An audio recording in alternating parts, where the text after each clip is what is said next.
British Columbia 20 October ਨੂੰ municipal ਚੋਣਾਂ ਹੋਣ ਜਾ ਰਹੀਆਂ ਨੇ, ਜਿਸ ਦੇ ਲਈ ਵੱਡੀ ਤਾਦਾਦ ਦੇ ਵਿੱਚ ਪੰਜਾਬੀ ਮੈਦਾਨ ਦੇ ਵਿੱਚ ਨੇ। ਟੌਮ ਗਿਲ ਇਸ ਵਾਰ ਮੇਅਰ ਲਈ ਚੋਣ ਲੜ ਰਹੇ ਨੇ। ਸਰੀ ਦੇ ਵਿੱਚ ਇਸ ਵਾਰ ਹਾਊਸਿੰਗ ਚੋਣਾਂ 'ਚ ਵੱਡਾ ਮੁੱਦਾ ਹੈ। ਕੀ ਕਹਿਣਾ ਹੈ ਟੌਮ ਗਿਲ ਦਾ, ਆਓ ਸੁਣਦੇ ਹਾਂ। ਆਉਣ ਵਾਲੇ 20 ਅਕਤੂਬਰ ਨੂੰ म्यूनसिपल ਚੋਣਾਂ ਹੋਣ ਜਾ ਰਹੀਆਂ ਨੇ।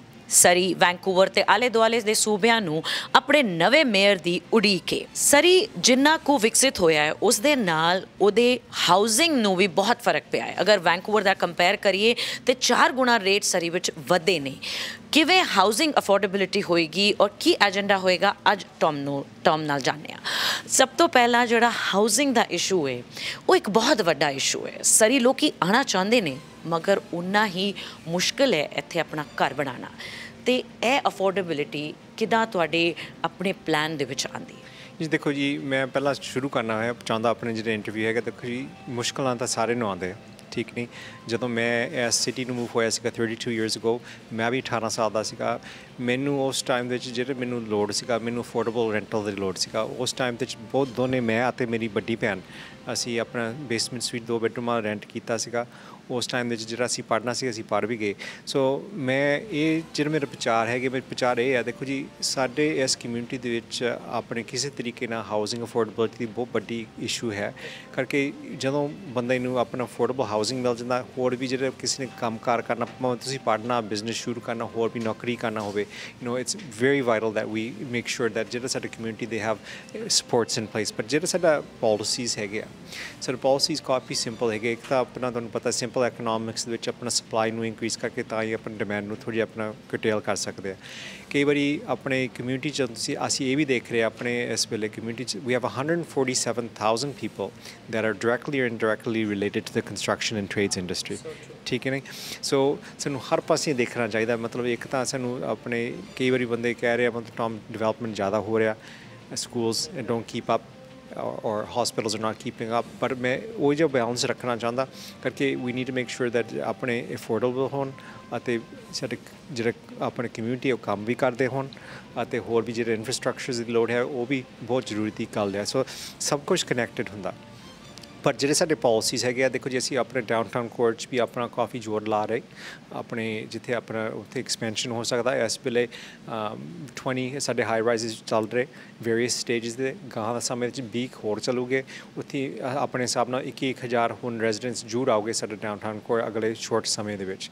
पर जो साडा फिलोसफी है असी इहो जिहे फिलोसफीज़ इंट्रोड्यूस करने चाहते करके असी डिवेलपमेंट कम्यूनिटी नाल भी अपना वर्क करना चाहते करके असी उत्थे जिहड़ा बोनस डेंसिटी साडे जे इत्थे किसी ने कहना 100 यूनिट बनते हैं, असी जे उन्होंने कहना 150 तुसीं बनाओ, जो 25 बैग सानूं सिटी ने दो, जो सिटी ने अफोर्डेबल हाउसिंग किसी तरीके ना कोई सोशल एजेंसी ना काम करके असी कर सकन। सो इहो जिहे जो इनिशिएटिव्स है अपने अपने बोनस डेंसिटी की ये भी करांगे। एक होर हैगा अपने है अपने इंक्लूजनरी जोनिंग, तुसीं थोड़ी डेंसिटीज़ भी मूव कर सकते पर वो भी अपने सिटी नूं बोनस मिल सकता। सो असी इस तरीके काफ़ी अपने यूनीक तरीके नाल आपां करना। देखो जी जदों असीं देखिया जो मैं पहला आया सी सरी 1986 उस टाइम जो अपने सैकेंडरी स्वीट्स लीगल नहीं होंगे थे। मैनू 3-4 साल हो गए लग गए थे अपने उन्होंने लीगलाइज करने सिटी जो मैं सिटी हॉल पहुँचा करके इस वेले जो भी किसी ने कोई सिंगल फैमिली घर लेना हो सारे ये देखते अपने स्वीट बनता नहीं बनता। इट्स अ बिग थिंग करके हाउसिंग एंड अफोर्डेबिलिटी इन्ना बढ़ गया। पर थोड़ी अपना फिलोसफी चेंज करना पैना। देखो जी इस वेले हुण कोई इतराज़ नहीं करता जो अपने कोई किसी के घर सैकेंडरी स्वीट हो बेसमेंट हो। पर 30 साल पहला उस टाइम जो थिंकिंग से होर तरह से जी रेंटल फिलोसफी दे विच की चेंज आएगा क्योंकि यह भी बहुत ज़रूरी है क्योंकि हर कोई अगर नहीं लै पा रहा तो उन्होंने लिए रेंटल प्रोविजनस बहुत ज़्यादा। हाँ जी। सो जो मैं तुहानूं टच ऑन किया देखो जो मैं आया 10 साल मैं आप बेसमेंट स्वीट रह के गया।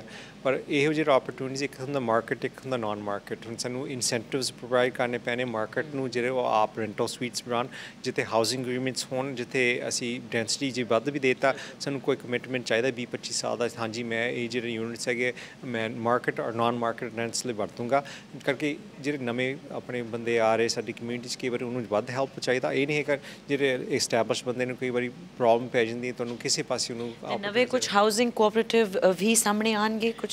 ਹਾਂਜੀ, that's part of R platform. ਅਸੀਂ ਨਵਾਂ ਹਾਊਸਿੰਗ ਕਾਰਪੋਰੇਸ਼ਨ ਵੀ ਖੋਲ੍ਹਣਾ ਚਾਹੁੰਦੇ ਹਾਂ ਜਿੱਥੇ ਅਸੀਂ ਆਪਣੇ ਜਿਹੜੇ ਬੋਨਸ ਡੈਂਸਿਟੀਜ਼ ਕਰਕੇ ਵੈਲ ਥਾਟ ਆਊਟ ਉੱਥੇ ਉਹ ਕੰਟਰੋਲ ਕਰ ਸਕਣ ਅਤੇ ਜਿਹੜਾ ਕੈਪੈਸਿਟੀ ਆ ਉਹ ਆਪਾਂ ਇੰਕਰੀਜ਼ ਕਰਨ।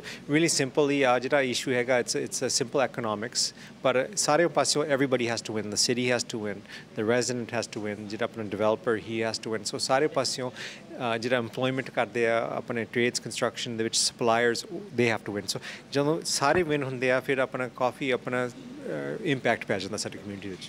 ਜਿੱਦਾਂ ਟੌਮ ਨੇ ਦੱਸਿਆ ਹੈ ਕਿ ਅਗਰ ਅਸੀਂ ਅਫੋਰਡੇਬਿਲਿਟੀ ਚਾਹੁੰਦੇ ਹਾਂ ਤੇ ਸਪਲਾਈ ਵਧਾਉਣੀ ਪਏਗੀ ਔਰ ਜਿੱਦਾਂ ਜਿੱਦਾਂ ਸਪਲਾਈ ਵਧੇਗੀ ਆਪਣੇ ਆਪ ਡਿਮਾਂਡ ਉਸ ਦੇ ਨਾਲ ਇਕੁਲਾਈਜ਼ ਹੋਏਗੀ ਔਰ ਸ਼ਾਇਦ ਅਫੋਰਡੇਬਿਲਿਟੀ ਸਾਹਮਣੇ ਆ ਜਾਏ।